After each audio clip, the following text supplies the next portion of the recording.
5-2 win for the Cubs there. I think I told you Cleveland would have been on my radar again a little bit. That one gets their 1-0. Their bat's still non-existent, so a little bit of a tough pill to swallow there for sure. But nonetheless, not a terrible night. And then I think San Diego was the last one that I was turning my way towards. San Diego 2-0.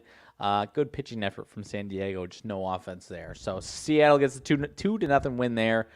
But we'll move on to today. Going to be short and sweet with the show that's coming up here. Got a handful of games still left to go tonight. Not quite as full as last night, but we've got plenty of good matchups still to talk about. So let's dive right into it. We've got a handful coming up again at that 5:40 my time, 6:40 East Coast time window. First one up, Minnesota and Detroit, AL Central matchup. Tigers win yesterday 6-0 actually, so this is a split series for the first two. Got two more, including today and tomorrow, games left. We've got Bailey Ober and Faedo for the Tigers tonight. Ober for Minnesota, 5 innings, 6 hits, 2 earned runs last time out. Faedo, 6 innings and 1 hit, 0 earned runs last time out. And as far as this line is concerned, kind of a fair line with Detroit at home. Kind of told you Detroit hasn't been very inspiring lately, but still not, can't put them in the same category as the bottom, 4 or 5 teams in the league. They've been better than that. They've shown flashes at times. And, of course, this Twins team, while they are, kind of taking control of the AL Central, obviously not invincible themselves. So I think it is kind of fair here. Twins minus 155 as we're looking at it now. Don't really have any type of feel for these pitchers, so I'm not all too interested. Maybe you wait for today. If you were listening to what we were talking about yesterday, I liked what we had out of Detroit yesterday. So if you took Detroit, then you're probably getting your money and running from this one a little bit. Maybe a decent one to see what happens tonight. If Detroit wins tonight, without looking ahead to seeing a pitching matchup, maybe Minnesota bounces back tomorrow, maybe vice versa. So I'm going to leave that one on the desk altogether tonight. Let's see. St. Louis and Tampa Bay. Next one up. Hudson versus Beeks. Starting matchup here. Beeks is going to be, as you know, a bullpen start. He is back from the IL after quite a bit of a stint there. Hudson actually for St. Louis really good last time out. 7 innings, 2 hits, 3 earned runs his last time out. Obviously gave a few more runs and hits, but Rays get the win yesterday. Their offense, as we were talking yesterday, their offense has come alive. The St. Louis team, obviously still the same Cardinals that we've had all 2023. So again, not really sure. Kind of I would say maybe a little bit of Cardinals number here. Opens about minus 138, 140 for Tampa Bay. Inflated now, so if you're looking at Tampa Bay now, not quite getting the best number out of that one there. So honestly, at a spot where you might be interested in St. Louis a little bit here.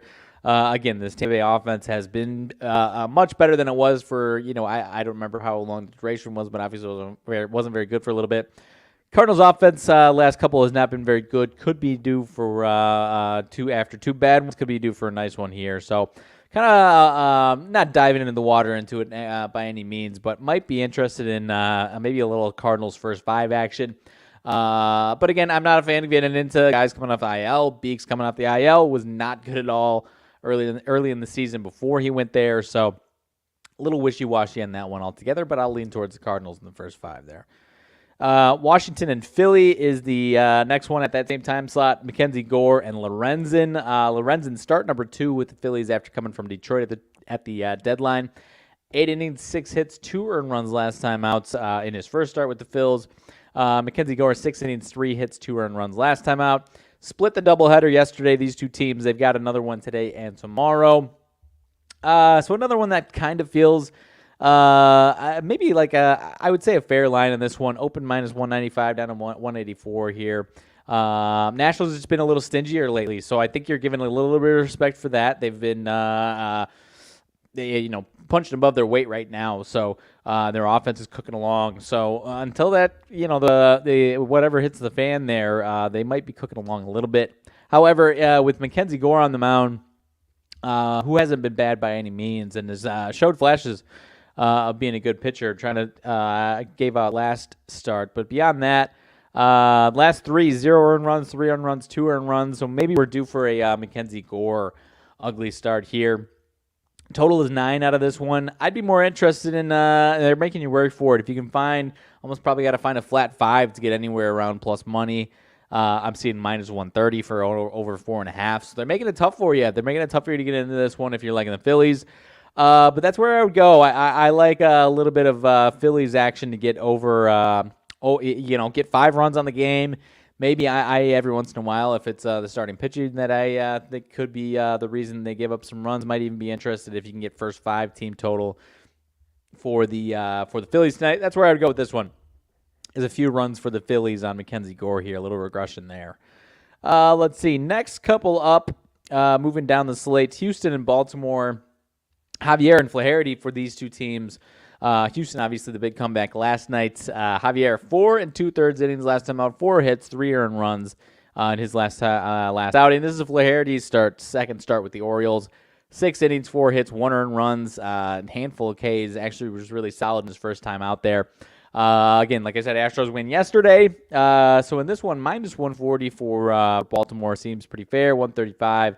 Total of 10. Kind of maybe suggesting that one or both of these guys are going to have a little bit of an ugly outing. I really don't know which way I'm leaning as far as that is concerned. I like what I saw from Flaherty. Obviously, he hasn't been a guy who's been able to string those together. He was starting to figure it out with St. Louis a little bit, but again, couldn't really string those together. So another one that I'm still kind of wishy-washy on. A guy's second outing there with this current team.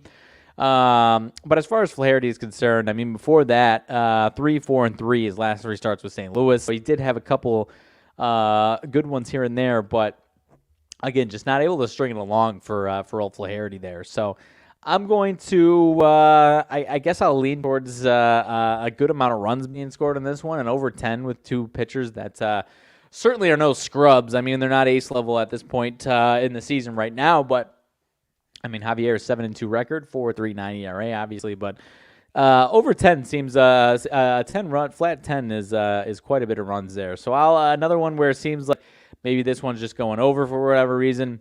You did miss probably the better number that opened. I think it was 9.5. So a little bit tougher there, but that one's a little bit of a goofy one. I'm going to sidestep that one for the most part, but think you could see some runs one way or another there. I missed one there. Atlanta and Pittsburgh. Fried and Priester. Max Fried, 6 innings, 3 hits, no earned runs last time out. It was real solid. Priester still getting going here in his young career. 4 innings, 5 hits, 3 earned runs, 3 earned runs last time out. Split the series between those two teams to this point through 2 games. They've got 2 more left. But you've obviously got the Braves minus 300 tonight. As far as last night's game, mentioned it was a little goofy that the Braves weren't as big of a favorite regardless of the pitching matchup. So that one was one that was obviously a little wonky there.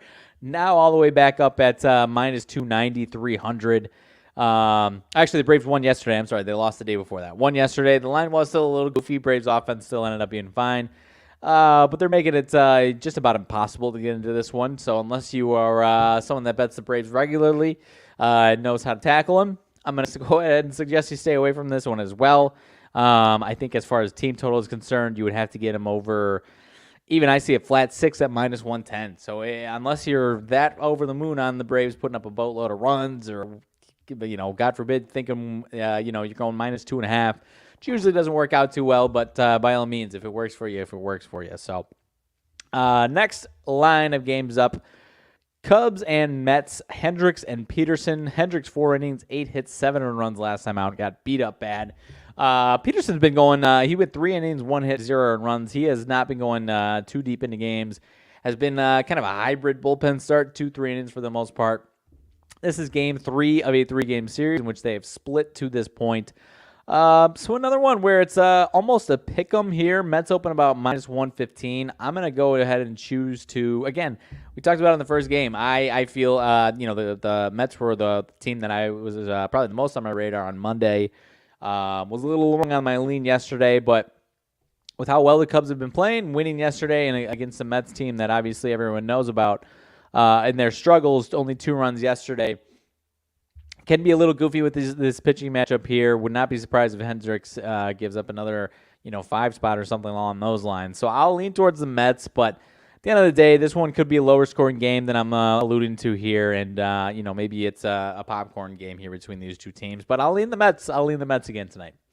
Toronto and Cleveland. Cleveland a big favorite with Gozman on the mound. Let's see here. Gozman and Logan Allen for the Guardians. Gozman 4 1/3, 8 hits, 3 earned runs last time out. Allen 6 innings, 4 hits, 2 earned runs. Guardians win 1-0 yesterday. Get the win to get back in the winning column, but obviously only 1 run and still an ugly offensive performance. We've got a flat 8 as the game total here tonight. Last night's game was a flat, it was 8.5. So now down just a tick there to 8. With the way Cleveland's offense is going, only dropping down to a half a run there, down to 8 with better pitching matchup, I believe, than what we had last time. I'm drawing up a little bit of a blank, but Gozman obviously and Logan Allen has been good. So I'm going to go maybe finding a way to score some runs in this one, going contrary to the drop in the half run there. I know Cleveland's offense has been brutal. They've got to break out of this at some point here, and obviously Toronto can do it themselves. So I'm going to go with an over 8 on the full game, and I think that's where I know it sounds a little goofy with how bad this Cleveland offense has been, but that is where I'm going to go. I'll lean towards Cleveland getting the win, but that is even further lean. So I'm going to go a little more confidence with the over 8 on the game total there. Kansas City and Boston, Jordan Lyles and Nick Pivetta. Lyles obviously has been the punching bag all season long. 5 2/3, 8 hits, 5 earned runs. Last time out, Pivetta 4 hits, 6 hits, 3 earned runs. Royals actually get the 9-3 win yesterday, so kind of staying away from this one. You had the 7-game win streak for the Royals last week. They lost 3 in a row. Bounced back yesterday, and as far as the Red Sox, had been playing bad ball, really bad ball for a week or so. Beat the Royals in game 1 of the series. And yesterday we said, all right, well, would like to see it for a little bit as opposed to a one-game situation. So looking for the Red Sox to prove it a little bit here. I know I would expect them to win this game, but you never know. This Royals team has been a little pesky lately, so I'm not counting anything out there. I would, take Pivetta over Jordan Lyles for sure there. But at the end of the day, Jordan Lyles has had a nice start here and there a little bit, so again, I expect the Red Sox to win this game, but at the end of the day, nothing at all would shock me. Still waiting for them to actually get some consistency to them before we dive into them there. Yankees and White Sox. When I was looking at this one earlier, the Yankees had listed a starter. The Yankees get the win yesterday against the White Sox. Ian Hamilton going to be the starter for the Yankees. A little bit of a bullpen situation. He last pitched 2 innings on Saturday. And he's actually been pretty solid lately. He's got a really solid 1.67 ERA, so been very good out of the bullpen for the majority of the season. Has been a mainstay since July for the most part here. So he's getting the opening portion of this game for them. Clevenger on the other hand for the White Sox. This is start number 3 after the IL. First time out, he's faced Cleveland twice. So first time was actually really good against Cleveland through 5 innings, 2 hits, no runs. Faced him again this last week, roughed up a little bit more, 5 innings, 8 hits, 4 runs allowed. And Clevenger, I just haven't had much of a feel for him all season long. He had 82 pitches last time out. As far as this game is concerned, Yankees only minus 120 though. A little bit wonky there after what was in the line yesterday. With a, I don't want to say neutral pitching matchup. It was minus 164 yesterday with a Clark Schmidt, Toussaint matchup. So really 2 pitchers that don't really move the needle that far either which way. Clevenger on the mound, nothing crazy there. A good bullpen pitcher out of the gates here. Only minus 118 for the Yankees is a little eye-opening there. So I think I might lean to it was a wild swing yesterday. That was just me being a homer yesterday. Maxwell was correct about the Cole versus Cease game, leaning towards the White Sox. I'm going to lean on him again here today, just judging on these lines and seeing the Yankees minus 118 after getting the win yesterday with a pitching matchup that didn't really swing things on paper too much. So another one where obviously Clevenger could be bad, but he was he was good the first time out against Cleveland. Just faced him 2 times in a row, and that kind of is a bad recipe for him there. So I'm gonna give Clevenger a nice edge and having a nice game here. Or this White Sox team might just put up some runs on this Yankees pitching staff here today. So I'll lead it on the White Sox, but obviously you know how that goes with me. A few late games left, and then we'll go ahead and get on out of here. San Francisco and the Angels. You've got Walker versus Ohtani. Walker is going to be mostly a bullpen situation here for the Giants. Ohtani actually left his last start with some cramping in his hand early. So the fact that obviously he's back here again is very, very good news, not just for his availability, but they're not going to throw him out in the fire if they think he might, actually have some type of real issue. They're obviously going to proceed with caution in that one. Angels finally get back in the win column yesterday and get 7 runs, not just in the win column, but get a nice offensive output there. Angels minus 140 here at home with Ohtani on the mound. You would like that to be quite a bit steeper there. 135. Of course, it's against a solid, very, very solid team in the Giants. But with Ohtani on the mound getting the win yesterday, you would like to see this one quite a bit. And this one open at minus 115. So, again, don't want to necessarily want to get in front of the Ohtani train, but that stinks a little bit for my liking. At 8, as opposed to, with a solid potentially bullpen situation in the Giants, as opposed to 7.5, is a little interesting as well there. So I'm going to lean on the Giants getting the win, getting back in the win column, spoiling this Ohtani start here. Not trying to predict that Ohtani might not have his best stuff or might not even go far with that cramp. But at the end of the day, if you got an Ohtani start against anyone other than the Dodgers or the Braves or something like that, need at least minus 150. I don't care, especially at home. That's the other part. Ohtani's been so fantastic at home these last few years. So to see him only at this number, with an opening number even slimmer than that, is really concerning. So buyer beware on the old Angels and Ohtani tonight, my friends. Dodgers and Arizona is the next one up. Miller versus Kelly, Merrill Kelly. Miller has been a little hit or miss. He's got some good stuff, but still cutting his teeth in the big leagues. 3 2/3, 6 hits, 2 runs last time out. Kelly, 6 innings, 6 hits, 2 runs last time out as well. 7-game losing streak now for this Arizona team. I believe the Dodgers got the win between these two yesterday. Dodgers obviously played fantastic, kind of closing in on giving the Braves a run for their money as far as the top seed in the West. That's how good they're playing right now, 66-46. Offense has been really, really cooking lately, and obviously the Arizona offense has not at all been cooking.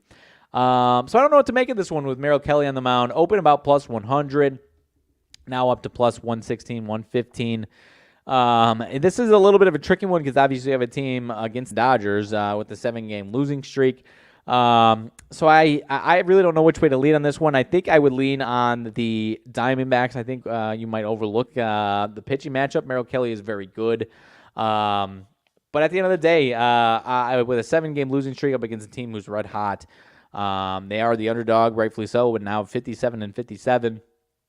I would like this one to be, if the Dodgers are going to win, running away with it, it would be a little tougher to get on the Dodgers here, in my opinion. So don't quote me on it. Don't love it, but I'll go ahead and lean on the Diamondbacks ending this losing streak here for what my money's worth here. The Padres, the Padres, San Diego Padres and Seattle Mariners. Darvish and Hancock here for the Mariners. Don't know much about Hancock here. Emerson Hancock, I believe. I don't know anything about him because he's making his MLB debut tonight. So that is why I don't know anything about him. He is a 24-year-old getting the start here for the Mariners. So if all things go well, 4 or 5 innings. Darvish, on the other hand, 7 innings, 5 hits, 2 earned runs last time out. No walks, 4 Ks. Been pretty decent these last 2, actually, after a really, really rough one.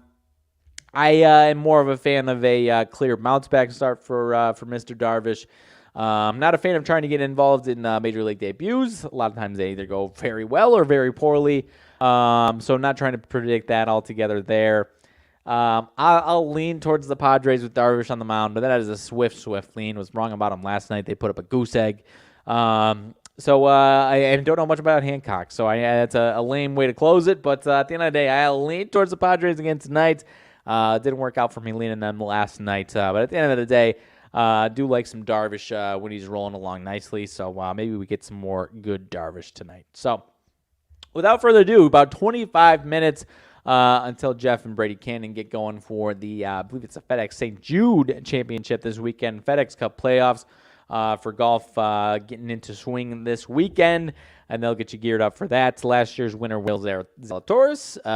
Not sure that he's going to be able to repeat. I don't think he's in the field, obviously, if he did make the playoffs. So Going to have a new winner there for sure. So these next 3 weekends of golf are going to be really exciting. So I'm very excited. Stick around here for another 20, 25 minutes for that show. But aside from that, I don't have too much else for you. So I believe I will see you each of the next 2 days, Thursday and Friday. I believe with Jeff talking baseball and anything else, probably kicking the tires on some football coming around the corner. So I will go ahead and get on out of here. I hope you all stay around for tonight's show. Hope you all have best of luck tonight and this weekend if you're doing anything golf related. And without further ado, I'm going to go ahead and get out of here. So thank you all for stopping by. I will see you all tomorrow.